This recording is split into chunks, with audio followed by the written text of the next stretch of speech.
오늘 우리에게 주시는 하나님의 말씀 마태복음 6장 22절에서 23절 말씀입니다. 마태복음 6장 22절 23절 우리 두 절인데 다 함께 봉독하도록 하겠습니다. 눈은 몸의 등불이니 그러므로 내 눈이 성하면 온 몸이 밝을 것이요 눈이 나쁘면 온 몸이 어두울 것이니 그러므로 내게 있는 빛이 어두우면 그 어둠이 얼마나 더하겠느냐. 아멘. 네, 오늘 본문은 이제 우리 몸 중에서 눈의 중요성에 대해서 말씀하고 있습니다. 한마디로 말해서 이제 눈의 영성이라고 보면 되겠습니다. 제가 오래전에 이제 성지순례를 갔다가 이 사도 요한이 이제 그 유배당했던 그 밤모섬에 거기를 갔었는데 거기 온통 이제 성지이기 때문에 이제 성지순례객들로 거의 다 이제 늘 붐비거든요. 근데 거기 보면은 가판대에 이상한 눈의 형상을 한 눈 모양의 형상한 이제 그것이 뭐냐면 호루스의 눈이라는 거예요. 호루스의 눈. 고대 이집트 파라오의 이제 바로라 그러죠. 성경에서는 파라오의 이제 그 이 권력을 상징하는 태양의 눈 또는 달의 눈으로 그 우상이죠. 우상. 그 우상이 버젓이 사도 요한의 그 이제 그 하나님의 계시를 받은 요한계시록을 썼지 않습니까? 밤모섬에서 거기에 전신에 걸려 있어요. 여기저기. 그걸 또 사간 사람들이 있습니다. 도대체 그걸 알고 사가는 건지 2014년 그 브라질 월드컵 때도 이 호루스의 눈이 완전히 그 심볼이었죠. 상징. 이 축구공에 나와 있는 그 모습도 그 호루스의 눈을 상징하는 것이었고요. 거기 나오는 모든 포스터나 이런 것도 다 이게 호루스의 눈이었어요. 브라질도 이 이제 기독교 국가거든요. 가톨릭이 상당히 강한 이렇게 브라질에 그 뭐가 세워져 있습니까? 예수님, 그 이제 거기 세워져 있잖아요. 그런데도 불구하고 이런 우상들이 여기저기 아무 생각도 없이 우리나라도 보면 연예인들이 이제 전시하거나 연예인들이 그 이제 그 공연할 때 그 호루스의 눈이 상당히 많이 등장하는 것을 제가 봤어요. 그 싸이의 그 공연에도 보니까 그 호루스의 눈이 등장을 하고, 그래서 이 눈이 이제 그 중요한 그 역할을 한다는 것을 이제 어쨌든 알려주기 위해서 그렇게 하는 것인데, 그런 것은 다 이제 어떻게 보면 우상이죠. 우상.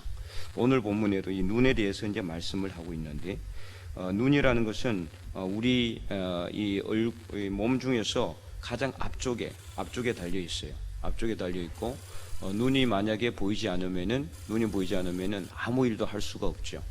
물론 보이지 않는 분들이 일을 하는 것은 있지만 아주 제한적이고 한계가 많이 있을 수밖에 없습니다. 그래서 우리가 눈이 만약에 없었다면은 어떻게 됐을까 하는 생각을 한번 해봤습니다. 눈이 만약에 없었다면은 아마 우리는 죄를 짓지도 않았을 것이다, 이런 생각을 해봐요. 그래서 오늘 본문은요, 이 눈이 그냥 육신의 눈으로만 이야기하는 것이 아니라 만약에 우리 몸의 눈이 밝으면은 우리 마음도 밝을 것이고 우리 눈이 어두우면은 우리 마음도 어두울 것이라는 것을 말씀하고 있죠. 그래서 22절에 보면은 눈은 몸의 등불이라고 말씀하고 있는 거예요. 몸의 등불. 이 몸이라는 것은요, 이 몸은 우리 육체만 있는 몸을 의미하는 것이 아니라 영육을 의미하는 그 몸, 정신까지 다 포함하는 육체와 정신, 영육을 다 포함하는 몸을 의미하는 거예요. 그러니까 우리 영의 눈이 될 수도 있고 육체의 눈도 될 수도 있다는 거죠. 우리 그 보는 눈이요. 그래서 그것을 우리가 본다 그러면은 우리가 눈이 나쁘면은 어떻게 됩니까? 이 3절에 온 몸이 어둡게 되고, 그리고 그로 인해 가지고 그러므로 내게 있는 빛이 어두우면은 그 어둠이 얼마나 더하겠느냐. 결국에는 만약에 눈이 어두워서 우리 몸이 많이 어두워지고 영적인 눈이 흐려지게 되면은 결국에는 우리도 망하게 된다는 것을 말씀하고 있는, 강조하고 있는 내용인 것입니다. 그래서 우리가 눈을 가지고 무엇을 보느냐에 따라서 우리 영도 얼마나 건강해지느냐, 이게 결정이 된다는 것을 오늘 본문은 잘 말씀하고 있어요. 성경에는 그래서 이 눈에 대한 그 중요성을 계속해서 말씀하고 있어요. 계속해서. 그래서 때문에 오늘 본문 22절에 눈은 몸의 등불이라고 그러는 거예요. 등불이 뭡니까? 앞을 비춰주는 거잖아요. 앞을 비추는 것. 그래서 우리 몸의 등불이라는 것은 우리 삶의 등불이라는 것을 말하고 있는 거죠. 눈이 밝아야 우리가 건전한 길, 건강한 길을 갈 수 있고 영적으로 바른 길을 갈 수 있다는 것을 말하고 있는 거예요. 눈이 만약 이것을 말하는 눈은 시력을 의미하는 게 아니에요. 잘 보고 못 보고를 의미하는 것이 아니라 좋은 것을 보느냐 나쁜 것을 보느냐를 말하는 거예요.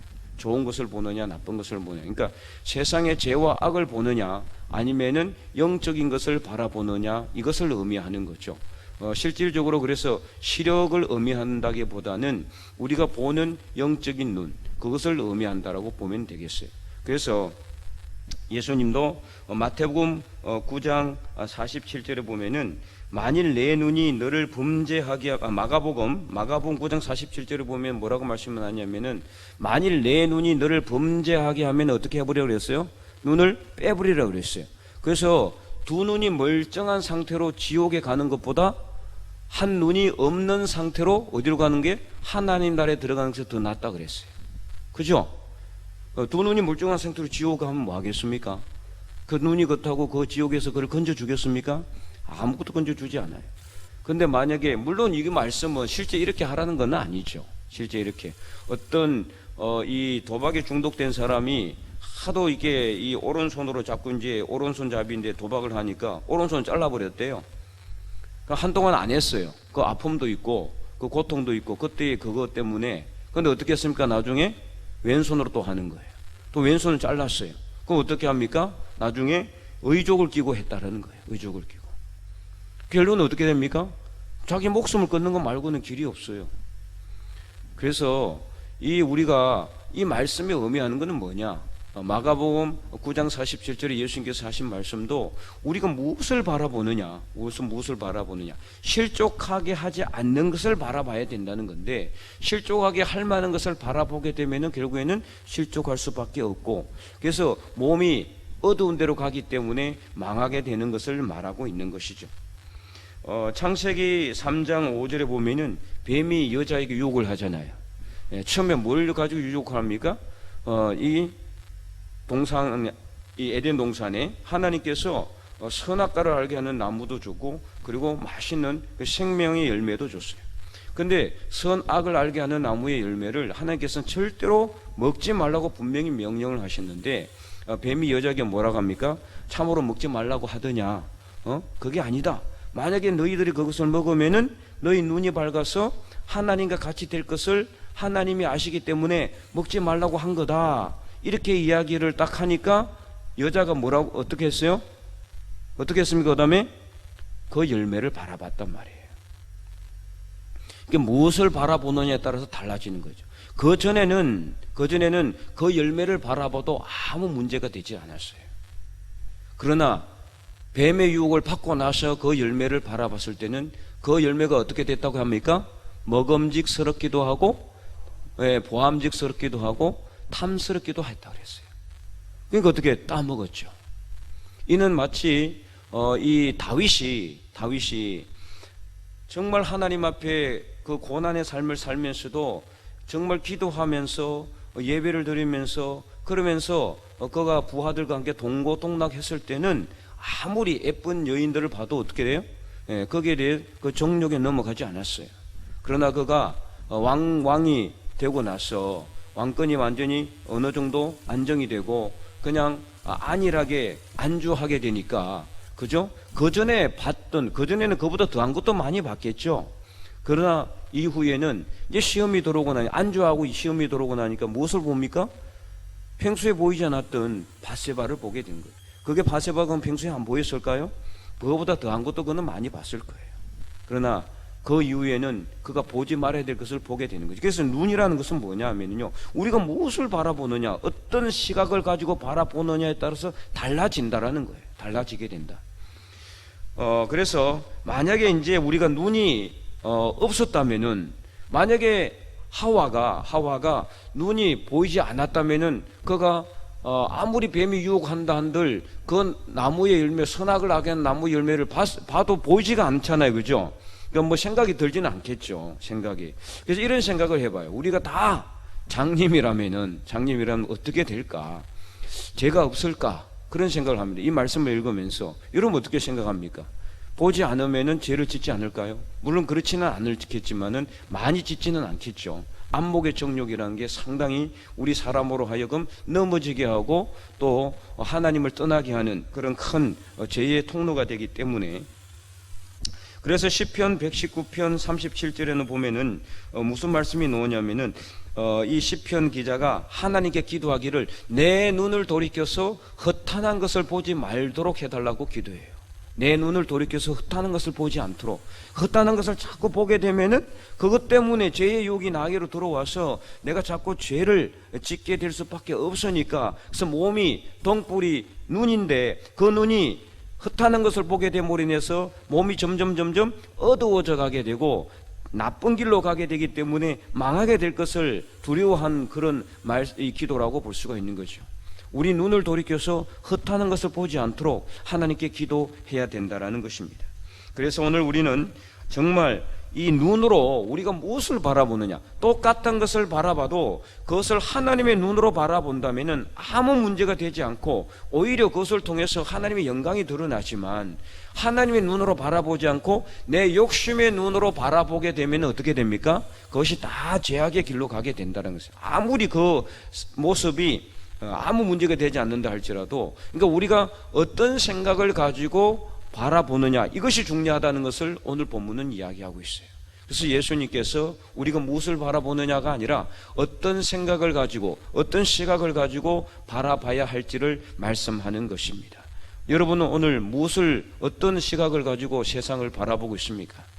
내 욕심이나 아니면 나의 인간적인 생각이나 그런 어떤 측면으로 세상을 바라보면은 항상 불평과 원망밖에 없어요.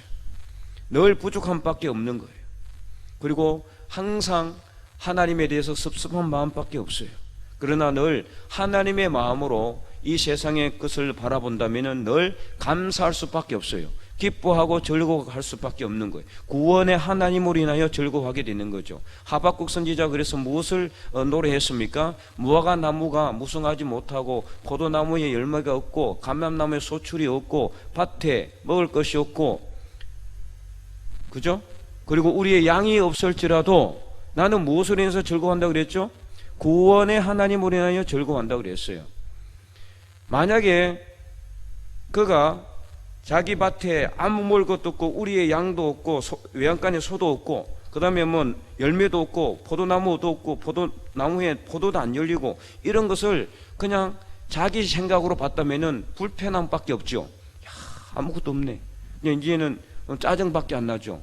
부족함밖에 없으니까 원망밖에 안 생기죠. 늘 마음속에는 썬뿌리밖에 안 생기고 섭섭한 마음밖에 안 되겠죠. 아무리 잘 가꾸고 열심히 투자하고 노력하고 했는데도 부자도 되지도 않고 돈도 벌지 못하고 되는 일도 없고 말 이런 것만 보면 어떻습니까?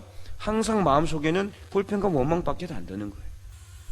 그런데 어떻습니까? 하박국 선지자는 아무것도 없을지라도, 아무것도, 열매도 없고 소출도 없고 먹을 것도 없고 그야말로 그냥 완전 빈털터리일지라도 구원의 하나님을 바라보니까 어떻습니까? 기뻐하고 즐거워하게 됐다는 거예요. 기뻐하고 즐거워하게 되는 거예요.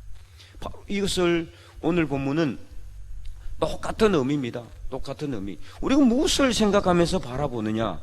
눈은 몸의 등불인데 오늘 여러분이 바라보는 것이 무엇인가를 깊이 생각해 보시기 바랍니다. 이처럼 우리 눈이 하나님 앞에 하나님을 생각하며 바라볼 때 어떤 것이든 우리를 기쁘게 하고 즐겁게 할 수가 있어요. 그러나 만약에 우리가 하나님 앞에 나가지 못하고 우리 마음의 생각과 육신의 정욕과 우리 인간적인 생각으로 세상을 바라보고 이렇게 나온다면은 모든 것이 원망이요 불평이요 문제투성이밖에 안 되는 것입니다. 그래서 이사야 1장 15절 말씀처럼요, 하나님께서 우리가 하나님 앞에 정말 믿음의 눈을 가지고 나가야 되는데 믿음의 눈을 가지고 나가지 않으면은 하나님께서 우리를 바라보는 눈을 가리신다고 분명히 말씀하셨어요. 그러니까 우리가 정말 하나님의 눈으로 세상을 바라보지 않는다면은 하나님도 우리에게서 우리를 바라보지 않겠다는 거예요. 우리를 바라보는 그 눈을 가려버리겠다는 거예요. 그거는 우리를 바라보지 않는다라는 거죠. 역대하 7장에 보면은 하나님께서 뭐라고 말씀하십니까? 솔로몬이 성전을 완공하고 딱 봉헌식을 끝내고 하나님께 기도를 끝냈을 때 하나님께서 내가 이미 이곳을 택하여 내게 예배하는 곳으로 택하였고 성전으로 삼았고 그래서 이제 내가 기도하는 그 기도를 내가 하늘에서 듣고 이 땅을 고칠 것이다. 내 눈과 내 마음이 항상 여기에 있을 것이라 그랬어요. 내 눈이 항상 여기에 있어요. 그건 내가 늘 바라본다 그랬죠. 그래서 하나님의 눈이 우리를 바라보는 거죠. 그러니까 눈이라는 것이 이만큼 중요한 거예요. 하나님이 우리를 바라보지 않으면은 우리는 망하는 겁니다. 하나님이 늘 우리를 지켜보고 있는 거예요. 잘못된 길을 갈 때 채찍으로 때리고 해초리로 때리고 여러 가지 삶의 고난으로 막아서서 잘못된 길로 가지 못하도록 하나님께서 우리를 인도하시는 겁니다. 잘된 길로 갈 때는 더 잘된 길로 갈 수 있도록 앞에서 끌어주고 뒤에서 밀어주는 겁니다. 그래서 하나님의 눈이 항상 우리를 바라볼 수 있도록 해야 되는 거예요. 그런데 하나님이 우리에게 눈을 가려버리신다는 것은요, 우리가 망하는 길이에요. 그렇기 때문에 우리가 항상 이 세상의 죄악의 눈으로 가지고 세상을 바라보지 말고 하나님의 눈으로 하나님을 바라보면 하나님도 그 눈을 우리에게서 절대 거두지 않게 된다는 것을 분명히 아시기 바랍니다. 그래서 시편 119편 18절에 보면은요, 이 시편 기자가 또 하나님께 기도해요. 내 눈을 열어서 주의 율법에서 놀라운 것을 보게 하여 주시옵소서. 놀라운 것을 보게 하여 주시옵소서. 우리가 눈을 떠야 됩니다. 그리고 헛하는 것을 보지 않고 우리 눈을 떠서 하나님 말씀에서 놀라운 기적의 역사를 바라봐야 되는 거죠. 세상의 것을 바라봐서는 안 돼요. 세상의 욕심을 바라봐서는 안 돼요. 하나님의 눈으로 이 세상을 바라봐야 되고 하나님의 말씀을 바라봐야 되고 그럴 때 하나님의 눈이 우리를 바라보게 되는 것이고 그러므로 하나님께서 역대 7장 말씀해 주신 것처럼 내 눈과 내 마음이 항상 여기 있을 것이라고 약속하신 그 약속의 말씀이 이루어지게 될 줄로 분명히 믿으시기 바랍니다. 오늘 말씀을 우리가 깊이 생각하기를 원합니다. 하나님께서 우리를 통해서 바라보는 것을 오늘 우리도 바라볼 수 있기를 원합니다. 그래서 이 생명의 말씀으로 우리가 바라보는 모든 것이 밝아지고 형통해지고 좋은 길로 갈 수 있기를 간절히 소망합니다. 특별히 지금 힘들고 어려운 삶을 살아간다 할지라도 하나님은 우리를 끝까지 지켜보고 있음을 분명히 믿으시기 바랍니다. 그래서 그 하나님의 눈이 절대로 우리에게서 거두어지지 아니하고 또 우리는 우리의 눈을 밝게 떠서 하나님이 바라보는 것을 우리도 바라봄으로 인해서 하나님의 비전이 우리의 비전이 되고 하나님의 영광을 드러내서 하나님께 기쁨과 하나님의 나라를 확장시키는 하나님의 귀한 믿음의 백성들이 다 될 수 있기를 주님의 이름으로 간절히 축원드립니다.